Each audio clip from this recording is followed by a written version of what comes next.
मित्रांनो, आपली पुढची जोडी आहे अंगद म्हसकर आणि स्नेहलता वसईकर ही. पण सांगायला अत्यंत दुःख होतंय की अंगदच्या घरी त्याच्या वैयक्तिक आयुष्यात एक दुःखद घटना घडल्यामुळे इथून पुढच्या प्रवासात अंगद परफॉर्म करू शकणार नाहीये. आपल्या सगळ्यांचे विशेस, आपल्या सगळ्यांचे कंडोलन्सेस त्याच्याबरोबर त्याच्या परिवाराबरोबर आहेतच. पण हेच मला आवडत नाहीये, कारण ती माझी अत्यंत आवडती जोडी होती, खलनायिका आणि खलनायक जोडी.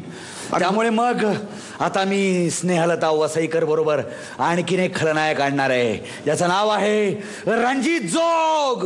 म्हणजे स्नेहलता बरोबर आता एक वेगळा पार्टनर असणार आहे. यस. आणि ते दोघे इथून पुढे परफॉर्म करणार. यस. ही तर आनंदाची गोष्ट आहे, कारण स्नेहलताला पार्टनर मिळाला. हो. पण तुला माहिती आहे का त्यांचा परफॉर्मन्स काय? काय? तुम्ही सगळ्यांनी सयामी जुळ्यांबद्दल ऐकलंय का?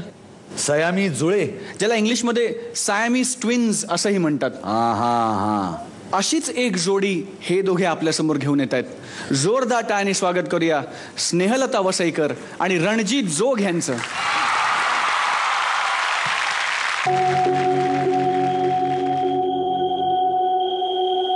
अरे रे, काही त्रास होत असेल ना?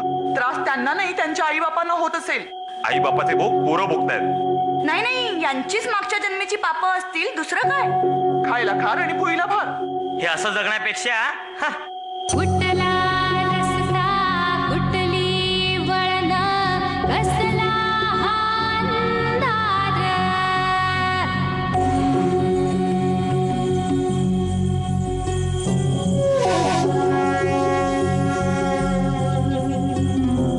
कसल्या भिंती कसलं घरटं कसला हा संसार. कापला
आयुष्याच्या मध्यावर्ती मनास आता कळले, शरीर मनाच्या एकत्वातून काहीच नाही फळले.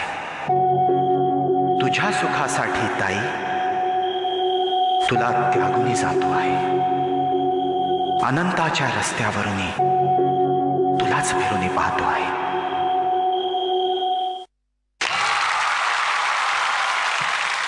भावा बहिणीचं हे अत्यंत वेगळं नातं आम्हाला दाखवल्याबद्दल तुमचे मनपूर्वक आभार. थँक्यू. अभिनय ह्याच्यात खूप होता आणि तो तुम्ही सक्षमपणे मांडलात, म्हणून ते इथपर्यंत पोहोचलं. पहिली गोष्ट. Thank you. Choreography was really good, खूप छान होती. आणि मला सर्वात जास्त आवडला तो एंड पार्ट, जिथे तो अखेरचा श्वास घेतो आणि मग तो मरतो. तिची स्लाईड मुवमेंट होती, दॅट वॉज अमेझिंग. त्याचा तो इम्पॅक्ट खूप वेगळा होता. भले सिम्पल होती, पण त्याच्यात खरं ग्रँडचर होतं असं मला वाटतं. थँक्यू. मुळात दोन चांगले ॲक्टर्स शरदकडे असल्यामुळे शरद हे करू शकला. आणि खूप सुंदर शरद. कन्सेप्टच इतकी पॉवरफुल होती आणि तुम्ही त्याला खूप व्यवस्थित न्याय दिलात and it was very nice. Very thank you nice. Thank you. Mark. Thank you thank you. Thank you आणि आता जाणून घेऊया मत आपल्या महागुरूंचं. स्नेहलता, तुम्ही आज खूप रिलॅक्स दिसलात मला. आभार मानावेसे वाटतात रणजितचे. ते आले आणि त्यांनी तुमची साथ दिलेली आहे. It was an excellent performance. Thank you sir. Thank you so much. पण या तुमच्या परफॉर्मन्समध्ये, या कॉन्सेप्टमध्ये कोऑर्डिनेशन इमोशन्सचं एवढं जास्त होतं की इमोशन्स नेहमी फिजिकली कुठल्याही गोष्टीपेक्षा जास्त वरती असतात, मोठे असतात. तर त्यामुळे मला असं वाटतं ते कोऑर्डिनेशन बाय डिफॉल्ट होतंच तुमच्यात. थँक्यू. रणजित खूप बीटवर होते. तुम्ही थोड्याशा लेट होता काही जर्क्सना. ओके. तर त्याची तुम्ही कृपया काळजी घ्या. Yes. Okay. All the best. Thank you. Thank you thank you. Sir.